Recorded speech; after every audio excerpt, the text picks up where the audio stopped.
The power structure of Baltimore City continues at this hour. That's right. Now that Council President Jack Young is formally the mayor, the City Council now turns to an election to determine the next president.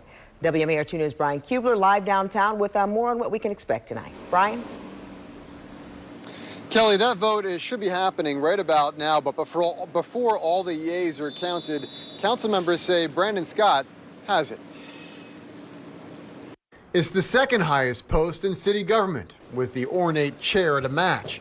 And by all accounts, it will be where Councilman Brandon Scott will sit. I think that Brandon's got a good eye for what's in the best interests of a lot of communities all around Baltimore City. Councilman Ryan Dorsey was one of several members pledging his yes vote at today's weekly council luncheon. Yitzi Schleifer did, too. He's extremely hard worker. He knows how to bring people together. He's a middle-of-the-road kind of guy who listens to both sides before making decisions. I found to be very fair and balanced, and I think he'll make a great council president. The formal vote will happen at tonight's scheduled city council meeting. Councilwoman Mary Pat Clark said it won't be a mystery. Councilman Brandon Scott, he got the votes, and he's the winner in a fair contest, and we're all going to vote for him. As an aside, it may be the last vote Councilwoman Clark casts for a council president.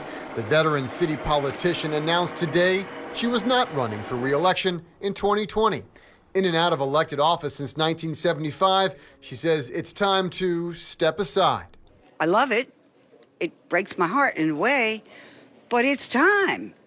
And it's time for our district and time for Baltimore City to benefit from the next generation. And Clark says that includes Councilwoman Sharon Green Middleton, who launched a bid against Scott but came up short in the votes. She will return to her role as vice president of the council and continue to serve the 6th district. I have enormous respect for Councilwoman Middleton. She has stepped into this role with gusto. She's done a terrific job in really difficult circumstances. And so I would say this is not a vote against her. This is a vote for Councilman Scott.